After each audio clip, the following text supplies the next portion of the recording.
Hi friends, ஐயன் அத்தனை serial இனி வரப்போகிற எபிசோட்ஸ்க்கான நிச்சயமாக தான் இந்த வீடியோவில் பார்க்க போகிறோம். வாங்க ஃப்ரெண்ட்ஸ் பார்க்கலாம். சோழன் நடந்த விஷயத்தில் சேரன் மேலே ரொம்பவே கோவமாக இருக்காரு. வீட்டுக்கு வந்து கூட சோழன் கோவமாக தான் இருக்காரு. பல்லவன் வீட்டுக்கு வந்த உடனே அங்கே என்ன நடந்துச்சு அப்படின்னு கேட்குறாங்க. பாண்டி விளக்கமாக எடுத்து எல்லா விஷயத்தையும் சொல்கிறாங்க. சோழன் மேலே எந்த தப்பும் இல்லை, அண்ணி தான் கண்டுபிடிச்சி எல்லாத்தையுமே நிரூபித்தாங்க. ஆனால் அதுக்குள்ளேயே சோழனை அவங்க பயங்கரமாக அடிச்சுட்டாங்க. சோழன் பக்கம் என்ன தப்பு இருக்குது, நியாயம் இருக்குன்னு கூட அவங்க கேட்காம அவங்க இஷ்டத்துக்கு சோழனை போட்டு அடிச்சிருக்காங்க அப்படின்னு சொல்லிட்டு எல்லா விஷயத்தையுமே பாண்டியே சொல்கிறாரு. அப்போது நடேசன் இது எல்லாத்தையுமே கேட்டுட்டு கூட சரி ஏதோ அவனுடைய நேரம் அப்படி ஆயிடுச்சு விடுங்க அப்படின்னு சொல்லிட்டு இங்கே நடேசன் சொல்லிட்டு இருக்கும்போது அது எப்படி இந்த விஷயத்தை இதோட விட்டுற முடியும்? ஆமாம், அங்கே நான் பட்ட கஷ்டத்தை மட்டும் சொன்னியேடா, நீங்கள் எல்லாரும் வந்து அங்கே என்ன செஞ்சீங்கன்றத சொல்லுடா. நிலா மட்டும் தானே என்னை நம்பி நான் எந்த தப்பும் பண்ணலைன்னு என்னை நம்பி சொன்னான். நீங்கள் யாராச்சும் என்னை நம்புனீங்களா? நிலாவுக்கு எனக்கு என்னடா சம்மந்தம் இருக்குது? நிலாவை எனக்கு எவ்வளோ நாளாக தெரியும், ஆனால் உங்களை எனக்கு எத்தனை வருஷமாக தெரியும், நீங்கள் சொல்லுங்கள் அப்படின்னு சொல்லிட்டு இங்கே சோழன் கேட்கும்போது அவர் கோபமாக இருக்கிறத எல்லாருமே புரிஞ்சுக்கிறாங்க. என்னாச்சுன்னு ஏன் சோழனை இன்னும் கோவமா இருக்கு, அதான் பிரச்சனை முடிஞ்சிருச்சுல அப்படின்னு பல்லவன் கேட்குறாங்க. நிலாவும் சோழன் விடுங்களே இந்த பிரச்சனையை இதோட அப்படின்னும் அது எப்படி நிலா விட்டுற முடியும் அப்படின்றாங்க. என்னாச்சு அண்ணி அப்படின்னு சொல்லிட்டு பல்லவன் கேட்டுட்டு இருக்காங்க. நடேசனுமே அங்கே அமைதியாக நின்றுட்டு இருக்காரு. சோழா சரி விடுடா, கோவப்படாத அப்படின்னு சொல்லிட்டு சேரன் தண்ணி எடுத்துகிட்டு வந்து கொடுத்து அவரை சமாதானப்படுத்தலாம், அவர்கிட்ட பேசலான்னு சொல்லிட்டு தண்ணி எடுத்துகிட்டு வந்து கொடுக்குறாரு. ஆனால் சோழனுக்கு பயங்கரமான கோவம் வந்து அந்த தண்ணியை கீழே தட்டி விட்டுடுறாங்க. நீ பேசாதானே அப்படின்னு சொல்லிட்டு டே சோழா அப்படின்னுவோம். என்னென்ன நீ எப்படி நான் என்னை நம்பாமல் போகலாம், நிலா என்னை நம்புறா, நீ நம்பலையான? முதல்ல கூட நிலா தான் நான் தப்பானவன் நினச்சிட்டு இருந்தா, ஆனால் என் கூட பழக இந்த ஒரு வருஷத்தில் நிலாவுக்கே என்னை பற்றி நல்லா புரிஞ்சிடுச்சு. நான் எப்போ எப்படி பேசுவேன், எப்படி நடந்துப்பேன்னு எல்லா விதத்துலேயும் எனக்கு ஒரு பிரச்சனைன்னு வரும்போது நிலா தான் எனக்கு சப்போர்ட்டாக நின்று நான் செஞ்சது தப்பு இல்லைன்னு சொல்லிட்டு அப்படியே தப்பாக இருந்தாலும் அதை நிரூபித்து என்ன நான் எந்த சுச்சுவேஷனில் என்ன பண்ணியிருப்பேன்றதை கரெக்டாக ஒரே ஆள் புரிஞ்சுக்கிற ஆள் நிலா மட்டும்தான். இத்தனை வருஷமாக என் கூடயே பிறந்து வளர்ந்த உங்கள் யாருக்கும் அந்த என்னுடைய வலியும் என்னுடைய வேதனையும் என்னுடைய சுச்சுவேஷனும் என்னோட கேரக்டரும் உங்கள் யாருக்குமே புரியல இல்லைன்னா அப்படின்னு சொல்லிட்டு சோழன் பயங்கரமாக கோவப்படுறாரு. இல்லடா சோழா அப்படின்னும் யார் என்ன சொல்லியிருந்தாலும் நீ என்ன நம்பியிருக்கணும் இல்லைன்னு, ஆனால் என்னை நம்பலையா, எனக்கு அதுதானே ரொம்ப கஷ்டமாக இருக்குட்டு. இந்த வீட்டில் எனக்கு என்ன மரியாதை இருக்குது, இதுக்கு முன்னாடி நான் செஞ்ச விஷயம் எல்லாம் கூட சரி, நீ அதனால தானே நீ இப்படி நினைக்கிற என்னை பற்றி அப்படின்னும். இல்லடா சோழா நீ இது ஏற்கனவே நான் ஒரு விஷயம் பண்ணேன்னா அது நிலா கூட சேர்றதுக்காக, நிலா கூட சேரணும்னு ஒரு பக்கம் நான் மைண்ட் செட் வச்சுட்டு இன்னொரு சைடு நான் எப்படி இன்னொரு பொண்ணை கல்யாணம் பண்ணிக்க ஏற்பாடு பண்ணுவேன். உங்களுக்கு இது கொஞ்சம் கூட யாருக்குமே யோசிக்க தோணலையா? நான் பண்ணதெல்லாம் நிலாக்காக தான், ஆனால் நிலாவே என்னை புரிஞ்சுக்கிட்டா, நீங்கள் யாரும் புரிஞ்சுக்கல அப்படின்னு சொல்லிட்டு சோழன் பயங்கரமாக அவர்கிட்ட கோவப்படுறாரு. சோழா அது வந்து இல்லடா அப்படின்னு சொல்லி புரிய வைக்கலான்னு பார்க்குறாங்க. பேசாதனா, நீ எதுக்கு இந்த வீட்டில் இருக்கணும், என்னை யாருமே நம்பலையே, எப்பயோ பண்ண தப்பு வச்சு நான் இப்படி தான் இருப்பேன் அப்படின்னு என்னோட கேரக்டரை முடிவு பண்ணிட்டீங்கல்ல. முதல்ல இருந்தேன்னு நிலா வந்ததுக்கப்புறம் நான் மாறலை, அப்பவும் நான் மாறாமல் இப்படியே இருக்கேன்னு நினைக்கிறீங்க பாருங்கள். எல்லாமே நிலாக்காக தான்.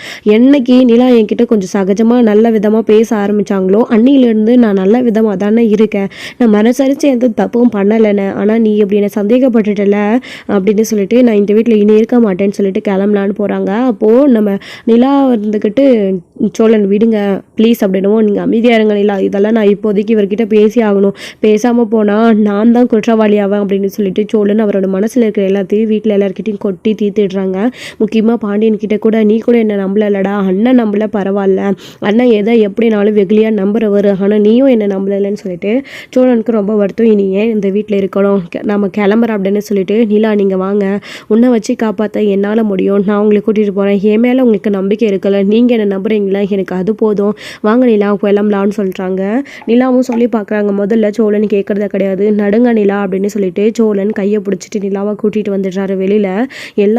எல்லாருமே என்ன பண்ணுறதுன்னு தெரியாமல் தவிக்கிறாங்க. அப்போது இங்கே நடேசனும் இருந்துக்கிட்டு டேய் விடுங்கடா, நிலா கூட தானே போகுது, அவன் எங்கேயும் போக மாட்டான், நிலா சமாதானப்படுத்தி சோழனை கூட்டிகிட்டு வருவான், கொஞ்ச நேரம் அவங்க தனியாக இருக்கட்டும், அவனுக்கு கொஞ்சம் டைம் கொடுங்க, அவன் மனசில் இருக்கிற காயம் ஆறுறதுக்கு, யாராலையும் பட்ட கஷ்டத்தை உடனே மறக்க முடியாது அப்படின்னு சொல்லிட்டு இங்கே நடேசன் சொல்லிட்டு இருக்காரு.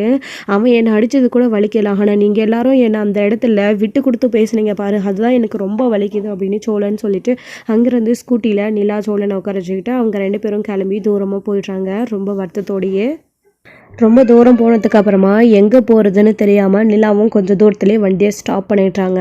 சோழன் இப்போ கோவப்பட்டுட்டு இப்படி வீட்டை விட்டு வந்துட்டோமே, எங்கே போக போகிறோம் அப்படின்னுவோம். ஏன் நிலா உங்களை வச்சு என்னால் பார்த்துக்க முடியாதுன்னு நீங்கள் நினைக்கிறீங்களா, எங்கேயாச்சும் போவோம், ரூம் எடுப்போம், வாடகை பார்ப்போம், நான் உங்களை பார்த்துக்கிறேன் அப்படின்னு சொல்கிறாங்க. சோழன் அது இல்லை சோழன், எல்லாரும் சேர்ந்து ஒன்றா வாழ்றது தானே குடும்பம். அது என்ன தனியாக விட்டு பிரிஞ்சு வந்து இருக்கிறது குடும்பம். ஏதோ கோவத்தில் இப்படி நடந்துடுச்சு, அவர் பண்ணது தப்பு தான். ஆனால் அண்ணா அந்த சமயத்தில் உன்னை அப்படி பேசிக்க கூடாதா, அது எந்த அளவுக்கு உங்களை ஹர்ட் பண்ணுறது எனக்கு தெரியும். அதுக்காக இப்படி வீட்டை விட்டு என்ன தனியாக பிரித்து கூட்டிகிட்டு வந்து இருக்கிறது நியாயம் இல்லை அப்படின்னு சொல்கிறாங்க. என்னங்க, கல்யாணம் பண்ணால் பொதுவாக எல்லாம் பொண்ணு தான் மாப்பிள்ளையை வீட்டை விட்டு பிரித்து கூட்டிகிட்டு போவாங்கன்னு சொல்லுவாங்க. ஆனால் இந்த தடவை நான் அவங்கள கூட்டிகிட்டு வந்திருக்கேனே, நீங்கள் இப்படி பேசுகிறீங்களா? இருக்கட்டும்ங்க, அவங்களுக்கு இப்படி இருந்தால் தான் அந்த மன வலி தெரியும் அப்படின்னு சொல்லன்னு சொல்கிறாரு. ப்ளீஸ் சொல்லன், இந்த விஷயத்தை பற்றி இப்போதைக்கு கொஞ்சம் நேரம் பேசாமல் விடுங்க, நம்ம வேறு ஏதாச்சும் பேசலாம். கொஞ்சம் நேரம் உங்கள் மனசில் இருக்கிற காயம் ஆறுற வரைக்கும் எங்கேயாச்சும் தனிமையில் உட்காருங்க, அதை பற்றி யோசிங்க, மனசில் இருக்கிற வலியெல்லாம் கொட்டி தீத்துருங்க, எல்லாம் சரியாக போயிடும் அப்படின்னு சொல்லிட்டு நீலா சொல்கிறாங்க. தூரமாக போயிட்டு ஒரு பிரிட்ஜு கிட்ட கொஞ்சம் நேரம் நிற்கிறாங்க. இங்கே நிற்கிறது இதுக்கு மேலேயே சேஃப்டி இல்லை, ரொம்ப இருட்டுக்குச்சு, நம்ம போகலாம் சோழன் அப்படின்னு சொல்லுவோம். சரி உட்காருங்க நிலா அப்படின்னு சொல்லிட்டு சோழன் எங்கே நிலாவை அந்த நேரத்தில் அந்த டைமில் ரூம் பார்த்து எங்கேயும் கூட்டிகிட்டும் போக முடியாது, அதாவது வீடு பார்த்து, அதனால் வேறு வழி இல்லாமல் பக்கத்தில் இருக்கிற கோயிலுக்கு கூட்டிகிட்டு போகிறாங்க. கோயிலுக்கு கூட்டிகிட்டு போனதுக்கப்புறமா வாங்க இங்கே போய் உட்காரலாம் அப்படின்றாங்க. உள்ள கோயில் எல்லாம் நடத்த எல்லாமோட சாத்திட்டு இருக்கு. வெளியே வந்து உட்காந்துக்கிறாங்க மண்டபத்தில் வந்து. அங்கே உட்காந்துக்கிட்டு கொஞ்சம் நேரம் சோழன் உட்காந்து ஃபீல் பண்ணிட்டு இருக்கோம். நீலா திரும்பவும் இந்த விஷயத்தை பற்றி பேசி கன்வின்ஸ் பண்ணலான்னு போனாங்க. ஆனால் சோழன் அதே கோவத்தில் இருக்காங்க. அப்போ சோழன் இருந்துக்கிட்டு நிலா கிட்ட இப்படி பண்ணுவேன்னு அண்ணன் எப்படிங்க என்னை பற்றி தப்பாக நினச்சிச்சு, நான் இப்படி பண்ணுவானாங்க, நீங்களே சொல்லுங்கள், நான் எந்த தப்பும் பண்ணலைங்க அப்படின்னு சொல்கிறாங்க. நான் தான் உங்களை நம்பர் இல்லை சோழன், விடுங்க அப்படின்னு. நான் அன்னைக்கு காயத்ரி கிட்ட அப்படி பேசினதுக்கான காரணம் கூட உங்களுக்கும் நல்லா தெரியும். அந்த பொண்ணை வெறுப்பேற்றி நான் உங்களை என் பக்கம் கொண்டு வரணுன்றதுக்காக தான் நான் அப்போ பண்ணேன். நான் எதுக்காக இதெல்லாம் பண்ணுறேன்னு அவங்களுக்கும் தெரியாதா, இல்லை உங்களுக்கும் தெரியாதா? நான் உங்களுக்காக தானே இது எல்லாத்தையுமே பண்ணுறேன். அப்படி இருக்கிறப்போ என்னை யாருமே நம்பலையே, நீங்கள் மட்டும் போதும் நிலா, எனக்கு உங்களை தவிர வேறு எந்த பொண்ணையும் நான் நினைக்கிறவன் கிடையாது. பொண்ணுங்க கிட்டே சைட் அடிக்கிறவன் தான், பேசுகிறவன் தான், எல்லாமே பண்ணுறவன் தான், நிறைய பேசுவேன், போய் சொல்லுவேன். ஆனால் இது எல்லாமே உங்களுக்காக தான். நீங்கள் எப்போ என் லைஃப்பில் வந்தீங்களோ இது எல்லாத்தையுமே நான் கொஞ்சம் கொஞ்சமாக மாற்றிட்டு வந்துட்டேன். இன்னும் போக போக நான் முழுசாக எல்லாத்தையுமே நான் மாற்றி பண்ணிடலாம். குடிக்கிறேனா, சிகரெட் அடிக்கிறேனா, இல்லை பொறுக்கித்தனம் பண்ணுறேனா, என்ன பண்ணுறேன்? பொண்ணுங்களை சும்மா கலாச்சிக்கிட்டு கண்ணடிச்சிக்கிட்டு உங்களை வெறுப்பேற்றணும் தான் இப்படியெல்லாம் பண்ணிகிட்ருக்கேன். இதெல்லாம் உங்களுக்காக தானே நிலா, நீங்கள் எனக்கு வேணும் நிலா, நீங்கள் ஒரு ஆள் என் கூட இருந்தால் போதும், நான் என்ன வேணாலும் செய்வேன். நீங்கள் என் லைஃப்பில் வந்ததுக்கப்புறமா தான் என்னுடைய லைஃப்லேயே பெரிய மாற்றம் வந்துச்சு அப்படின்னு சோழன் ரொம்ப வருத்தப்பட்டு நிலாவோட மடியில் சாஞ்சு அவரோட மனசில் இருக்கிற எல்லாத்தையும் கொட்டி தீர்த்து அழுது அவருடைய மடியிலே படுத்து சோழன் அப்படியே தூங்கவும் செஞ்சிடுறாரு.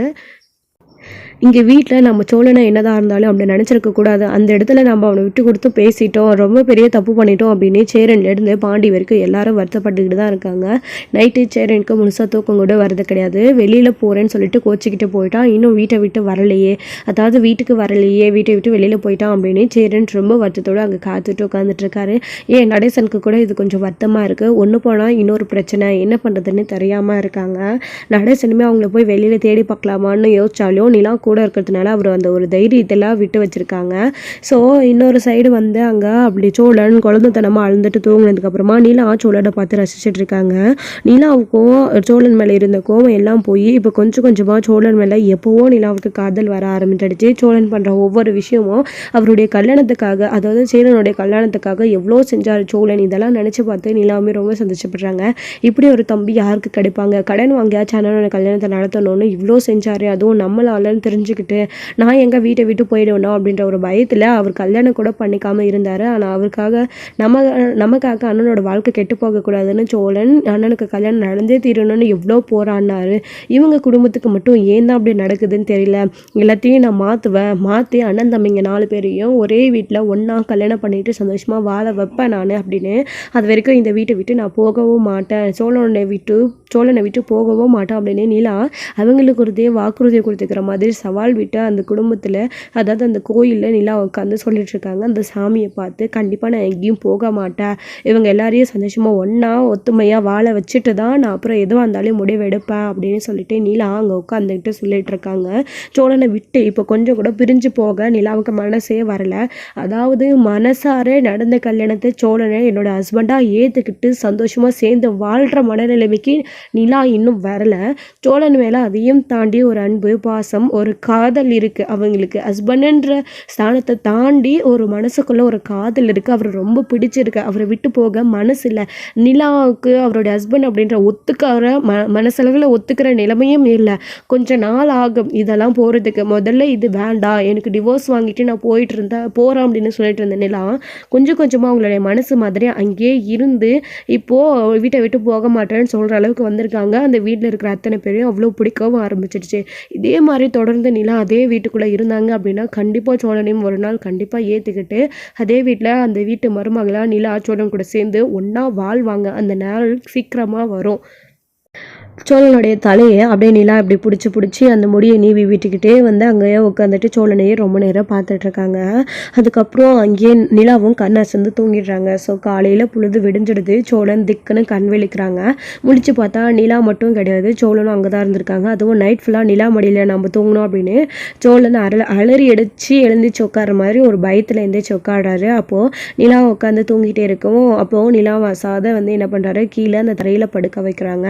படுக்க வச்சுட்டு நைட்டும் எதுவும் சாப்பிடல, நிலாவை நம்ம பட்னியாகவே போட்டுட்டோம், நாம் இருக்கிற மனநிலையில் நிலா சாப்பிட்டாலா இல்லையான்னு கூட கேட்கல, இப்போது நிலாவுக்கு பசி எடுக்கும் அப்படின்னு சொல்லிட்டு என்ன பண்ணுறதுன்னு தெரியாமல் காலையிலே நிலா வந்து தூங்கிட்டு இருக்கும்போது சோழன் பக்கத்தில் இருக்க கடைக்கு போயிட்டு டீ ஸ்நாக்ஸ் இதெல்லாம் வந்து வாங்கிட்டு வராங்க. அப்படி அவர் வாங்கிட்டு வரதுக்குள்ளேயே நிலா என்ன பண்ணுறாங்க, இங்கே கண் விழிச்சிடுறாங்க. தரையில் படுத்துட்டு இருக்கிறத கவனிச்ச உடனே அப்போது கோயில் நடத்த திறந்துடுறாங்க. அப்போ தான் வந்து திக்குன்னு எழுந்துச்சு முழிக்கவும் சத்தம் கேட்ட உடனே அப்போ தான் சோழனை காணும்னு சொல்லிட்டு எல்லா இடத்துலையும் தேடி பார்க்குறாங்க. சோழன் இல்லை அப்படின்ன உடனே என்ன பண்ணுறாங்க, நிலா ரொம்ப துடிச்சு போயிடுறாங்க. எல்லா இடத்துலையும் தேட ஆரம்பிக்கிறாங்க.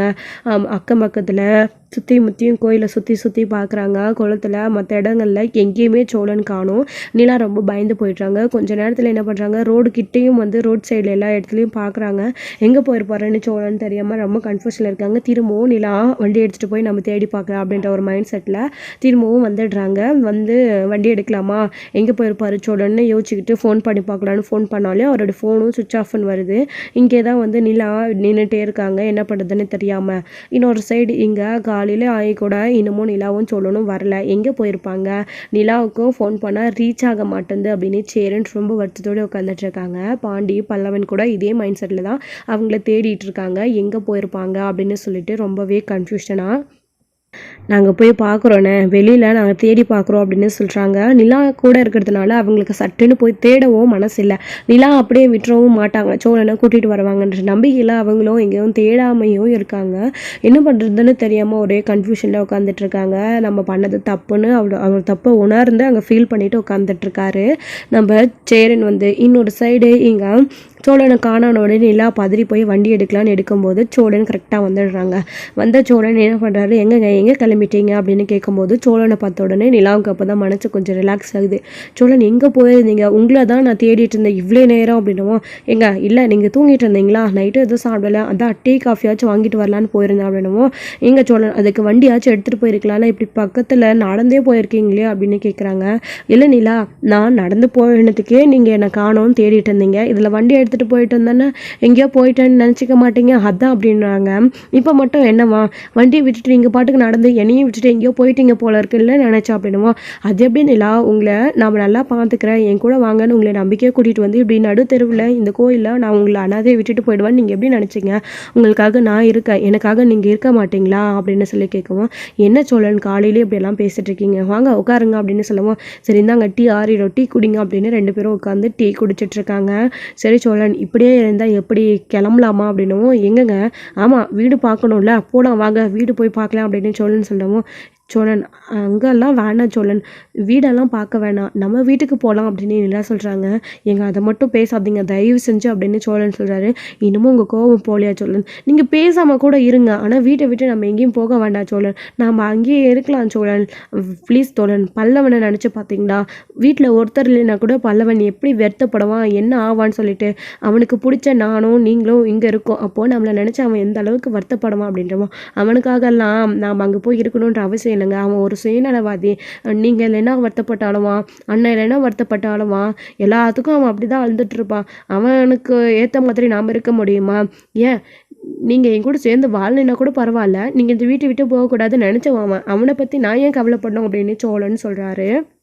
ப்ளீஸ் சோழன் அப்படிலாம் பேசாதீங்க, அவன் சின்ன பையன் அப்படின்னு சொல்கிறாங்க. என்னத்த சின்ன பையனோ போங்க, என்னமோ சொல்கிறீங்க அப்படின்னு சோழன் நினச்சிக்கிட்டு அங்கேயே வந்து இருக்காரு. அப்படியே இருக்கும்போது இதுக்கு மேலேயும் நம்ம சோழனை இங்கே விட்டு வைக்கக்கூடாது அப்படின்னு நிலா வந்து அவளோட மனசை மாற்றி, நான் சொல்கிறேன்ல சோழன் ப்ளீஸ் சொல்கிறத கேளுங்க, நான் உங்கள் கூடவே இருக்கணும்னு நீங்கள் ஆசைப்பட்றீங்களா, அப்போ நான் சொல்கிற எல்லாத்தையும் நீங்கள் செய்வீங்களா, வாங்க நம்ம வீட்டுக்கு போகலாம் அப்படின்னு சொல்லி நிலாவை கூப்பிடுறாங்க. ஏங்க சொன்னால் கேளுங்க அப்படின்னவும், நான் சொன்னால் கேட்பீங்களா, எதுவும் பேசக்கூடாது, நடுங்க வீட்டுக்கு போகலாம் அப்படின்னு சொல்லிட்டு நிலா சோழன் சோழனை கூட்டிகிட்டு வந்துட்டுருக்காங்க. இங்கே இவங்க எல்லாரும் காத்துட்ருக்காங்க. ஃபோன் பண்ணி அப்போ நம்ம சோழனுக்கும் நிலாவுக்கும் மாற்றி ஃபோன் பண்ணி பார்த்தாங்க. ஃபோன் யார்துமே ரீச் ஆகலை. ஸோ வந்து அவங்க ஃபோனெல்லாம் ஆனில் தான் இருக்குது. என்னவோ தெரியல, ஃபோன் ரீச் ஆகலை, டவர் ப்ராப்ளம் மாதிரி. ஸோ அவங்களும் என்ன பண்ணுறதுன்னு தெரியாமல் இருக்கும்போது இங்கே நிலா சோழனை கூட்டிகிட்டு வீட்டுக்கு வராங்க. அப்படி வீட்டுக்கு வந்த உடனே அவங்கள பார்த்துட்டு சேரன், பாண்டி, பல்லவன் எல்லாரும் சந்தோஷம் தான் படுறாங்க. நிலா வந்துட்டு சோழன் உள்ளே வாங்கன்னு கூட்டிகிட்டு போகிறாங்க. அப்படி கூட்டிகிட்டு போனதுக்கப்புறமும் திரும்பவும் பேசலான்னு ட்ரை பண்ணுறாங்க. ஏங்க, உங்களுக்காக மட்டும்தான் நான் இந்த வீட்டுக்குள்ளே வந்தேன். நீங்கள் என்ன சொல்லிங்க கூட்டிகிட்டு வந்தீங்க? நான் என்ன சொன்னேன் உங்ககிட்ட? நான் வந்து என் இஷ்டப்படி நான் அமைதியாக என் பாட்டுக்கு இருப்பேன், என் வேலையை பார்த்துட்டு என்னை யாரும் டிஸ்டர்ப் பண்ணக்கூடாதுன்னு நான் சொல்லியிருக்கேன். நான் என் வேலையை பார்க்க போகிறேன் அப்படின்னு சோழன் அவர் பாட்டுக்கு ப்ரஷ் பண்ணுறாரு, வெளியில் போயிட்டு ஃப்ரெஷ்ஷப் ஆகிறாரு, குளிக்கிறாரு. அவர் பாட்டுக்கு அவர் வேலையை செஞ்சுட்டே இருக்காரு. யாரும் அவர்கிட்ட பேசக்கூடாது, என்னை தொந்தரவு படக்கூடாதுன்னு இன்டைரக்டாக சொல்லிட்டு அப்படி சோழன் போயிட்டு அவர் வேலையை பார்த்துட்டு இருக்காரு. அண்ணன் விடுங்க அண்ணன், அவர் இன்னும் நடந்த பிரச்சனையிலேருந்து வெளியில் வரல. நானும் நைட்டும் பேசி பார்த்துட்டேன், காலையிலும் பேசி பார்த்துட்டேன். அவர் அதே மைண்ட் செட்டில் தான் இன்னும் இருக்கார். அவருடைய மனசு அது ரொம்ப பாதிக்கப்பட்டிருக்கு. அதுக்கு கொஞ்சம் நாள் ஆகுண்ணே, நீங்கள் டைம் கொடுத்து தான் ஆகணும். சோழன் உங்ககிட்ட பேசுவார், பேசாமல் எங்கே போயிடுவார்? வீட்டுக்கே வரமாட்டேன்னு சொன்னவர் பிடிவாதம் பிடிச்சிருந்தவரை சமாதானப்படுத்தி வீட்டுக்கு கூட்டிகிட்டு வந்திருக்கேண்ணே.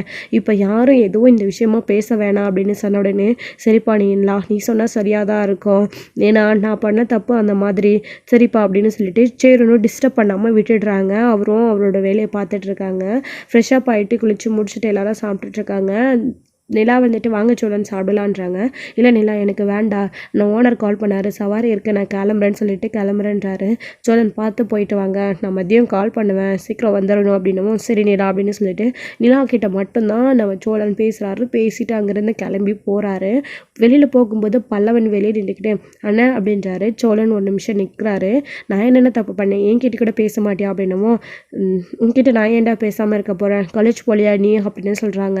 போகணுண்ணா அப்படின்னு சொல்கிறாங்க. காசு வச்சிருக்கல அப்படின்னவும் இருக்குன்னு அப்படின்னதும் சரி பார்த்து பத்திரமா போயிட்டு வா, நான் சவாரிக்கு போயிட்டு வந்துடுறேன் அப்படின்னு சோழன் பல்லவன் கிட்ட பேசிட்டு கிளம்பிடுறாங்க. ஸோ பல்லவன் கிட்ட மட்டும்தான் ஏதோ ஓரளவுக்கு நம்ம சோழன் வந்து பேசுகிறாரு. நிலாவுக்கு இது ஆச்சரியமாக இருக்குது. என்னடா நைட்டு பல்லவன் ஃபீல் பண்ணுவான் நம்ம வீட்டுக்கு போகலான்னு சொன்னப்போ எதுவுமே சொல்லாத சோழன் இப்போது பல்லவன் பேச உடனே தம்பிக்கிட்ட அவ்வளோ பாசமாக அக்கறையாக கேட்டுட்டு போகிறாரு. உள்ள மனசளவில் சோழன் கோவக்காரர் கிடையாது, குழந்த மாதிரி. வெளி உலகத்தில் தான் அவர் கோவக்காரர், அவர் முரட, மற்றபடி அவர் ரொம்ப நல்லவர் அப்படின்னு நிலான்னு நினைக்கிறாங்க. நினச்சி மனசு சிரிக்கவும் செய்கிறாங்க.